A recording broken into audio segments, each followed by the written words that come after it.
شوفوا بقى الحلاوه والجمال ده. شوفوا تخزين الورق العنب يا جماعه. بصوا بكل سهوله من كميه ورق العنب طلعنا شويه. دولت كيلو ونص من ورق العنب. ماشي يا حبايبي، اهو كيلو ونص من ورق العنب اتلفوا وهيتشالوا في الفريزر بالتخزينه بتاعتنا الحلوه دي.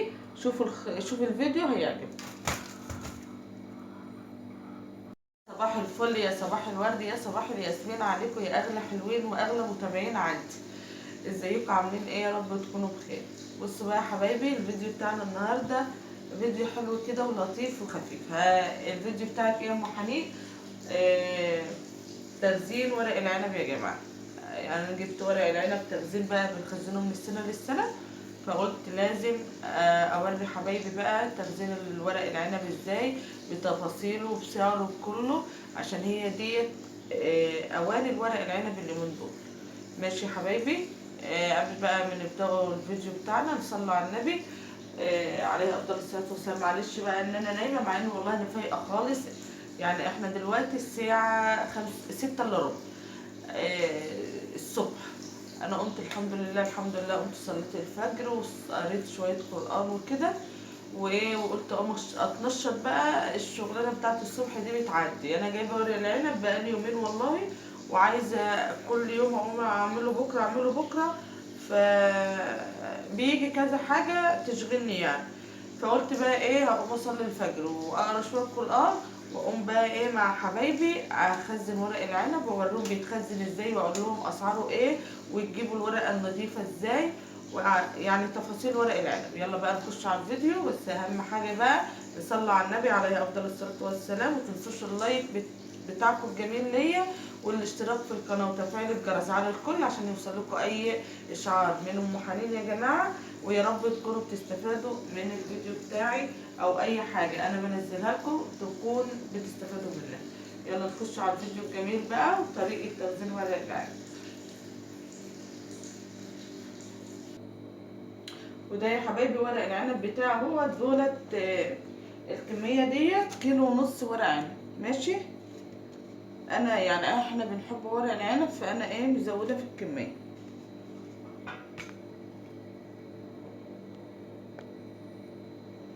ماشي يا حبايبي، ديت ايه كيلو ونص من ورق العنب، والورقه خضراء وجميله وطريه.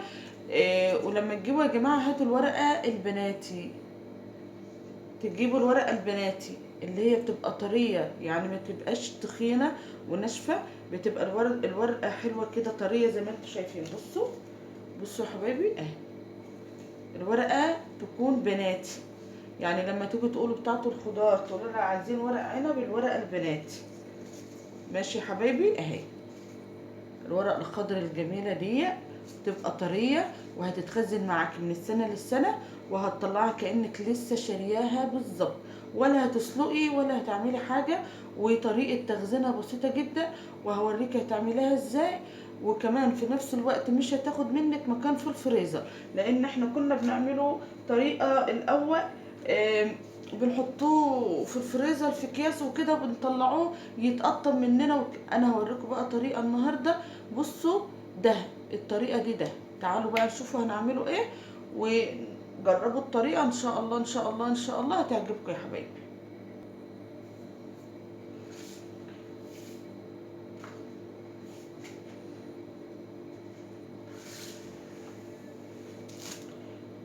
بصوا بقى يا حبايبي، كل اللي احنا هنحتاجوه ايه، هنجيبوا الورق بتاعنا اهوت، انا غسلاه وسايباه عشان يتصفى خالص من الميه. اهم حاجه الورق يكون متصفي خالص من الميه، ما يكونش فيه ميه. وهجيب الورق بتاعي كده زي ما انتم شايفين، وهقطع منه الورق اللي هو العنقود ده يا جماعه. ماشي، هخلي الورقه بالشكل ده كده. تمام،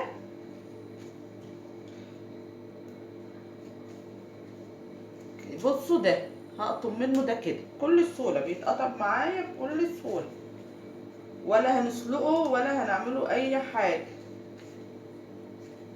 بصوا اهو، اهو يا جماعه اهو ده هيتقطم كده اهو، اتشال معايا بكل سهوله. وتعمليه بالراحه علشان خاطر ما يقطعش معاك الورقه، عشان انت لو شدتيه جامد هيقطع معاك الورقه.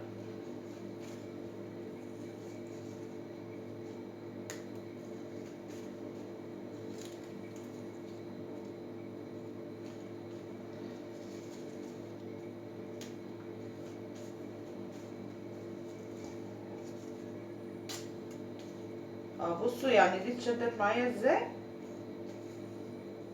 شوف عشان انا شديتها جامد، شوفوا اتقطعت معايا.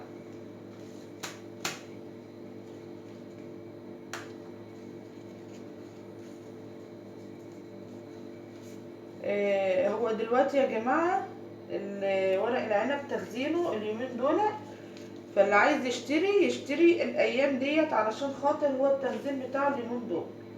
ماشي يا حبايبي. بكام بقى الاسعار؟ اسعار ورق العنب، ورق العنب بيعمل له من 30 ل 25 جنيه. يعني هو الايام ديت شغالين في السوق بيه 30 ب 25. انا جايبه بتاعي ده ب 30 جنيه، علشان خاطر الورقه بتاعته حلوه ونضيفه. ابو 25 جنيه بيبقى فيه كده وكده، يعني بيبقى فيه بعض الورقه الناشفه اللي فيها صفار المسمره، ماشي. انما ده ما شاء الله عليه، بصوا نضيف جدا، حلو. طيب في ناس بتسأل برضو، آه، بتقول نعرف ورق العنب ازاي. في ناس بتغش، يعني في ناس كتير بتغش في ورق العنب، بتبيع ورق التوت بدل ورق العنب.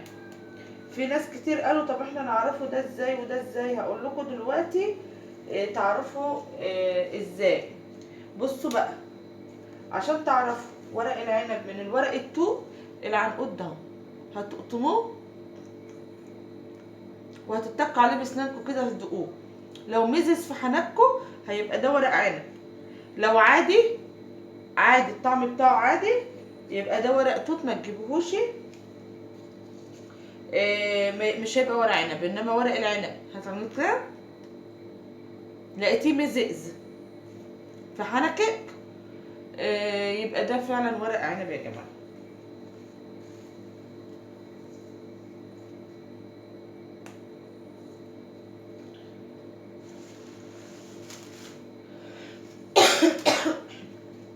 لان اساسا ورق العنب بيفضل يعني شويه كده وبيخلص على طول، ما بيقعدش كتير في السوق، فبيخلص على طول. فايه اللي بيحب ورق العنب وبيحب يخزنه يشيله الايام ديت، يعني ما يستناش ان هو ينشف ولا الكلام ده كله، لان الجو حر. ودلوقتي الحاجه الخضره ديت ما بتستناش يعني.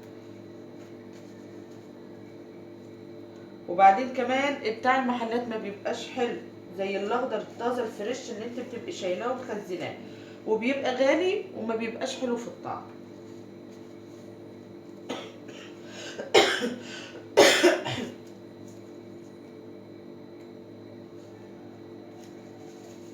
فجربي الطريقه ديت، الطريقه سهله وهوريكي بقى هتعمليها ازاي.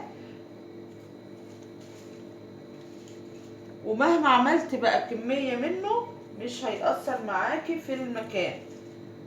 يعني هي الطريقه سهله جدا وبسيطه جدا، مهما انت خزنت منه كميات. لان في ناس بتحبه، يعني في ناس بتحب ورق العنب وبتخزن منه كتير.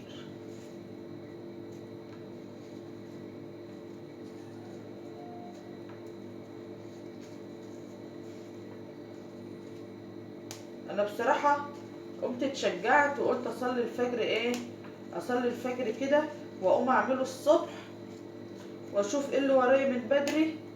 لان بصراحة يعني الشغل بتاع بدري ده فيه بركة بصراحة.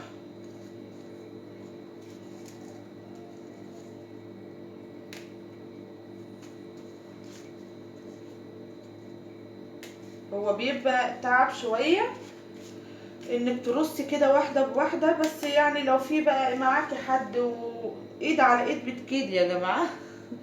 عارفين انتوا المثل ده، ايد على ايد بتكيد. تلمي عيالك بقى، وتلمي مثلا جارتك، والدتك، اختك، وتقعدوا تعملوه، مش هياخد وقت. وعشان انا عيالي بقى نايمين وكده، فقلت انا اعمله كده ايه واحده واحده معاكم بقى. إيه بس اللي حابب يعني يعمل كميه وكده، إيه تلموا حبايبكم وتقعدوا تعملوه. في ناس بتسلقه، في ناس بتسلق ورق العنب ده، بس لما بيطول في الفريزر ما بيتهرق، ما بيستحملش يعني.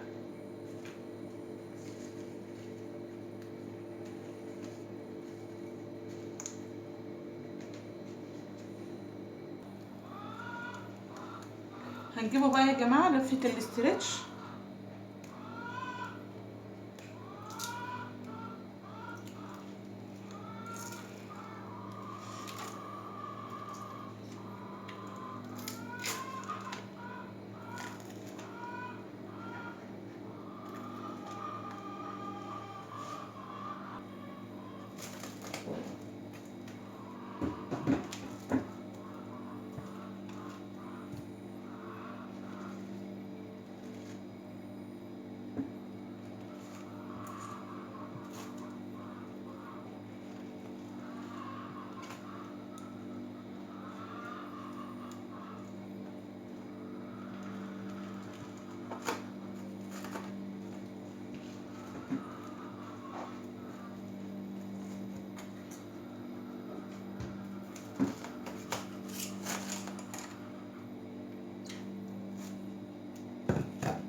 بصوا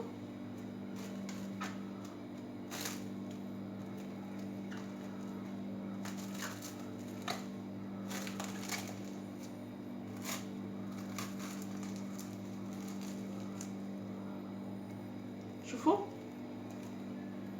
بصوا اللفه يا جماعه اهي.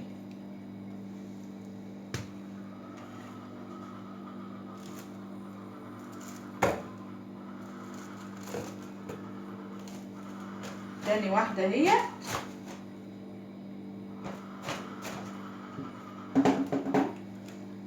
هحط الاسترتش كده، هحط الورق، وانا حاطه من العناقيد بتاعته دي يا جماعه عشان انا بحطها في قعر الحله كده. هجيب اول حرف الاسترتش كده مع اول حرف من الورق العنب بتاعي زي ما انتم شايفين كده بالظبط كده،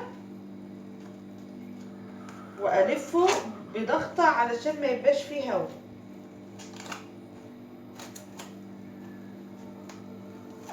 اهو يا حبايبي،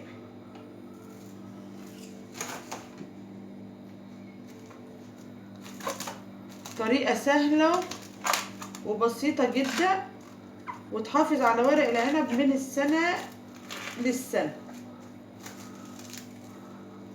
اهي يا حبايبي اهي اه. شفتوا ورق العنب بقى؟ وكده يا حبايبي اديني خلصت ايه كميه ورق العنب بتاعتي اهي. شوفوا كيلو ونص من ورق العنب عامل معايا قد ايه اهو يا حبايب قلبي. بصوا بقى يعني انتوا خزنوه براحتكم، ومش هياخد منكم مكان خالص، ولا يتكسر ولا يتقطم منكم، ماشي. وهتاخدوه برضو وقت ما تكونوا بتطلعوا عشان تستخدموه، هتطلعوه وتسيبوه زي ما هو كده، هتفكوه هتلاقوه اخضر زي ما هو، ولا مهري ولا فيه اي حاجه. وديت الطريقه المضمونه جدا، ديت الطريقه المضمونه للورق العنب وفي نفس الوقت لا هياخد مكان ولا هيغلبك في تخزينه. يا رب يكون الفيديو يعجبكم. معلش يا جماعه. والطريقه طريقه التخزين ورق العنب تكون انتوا استفدتوا منها، جربوها ان شاء الله، ان شاء الله هتكون طريقه مضمونه جدا ليكم وهترتاحوا فيها باذن الله. السلام عليكم ورحمه الله وبركاته.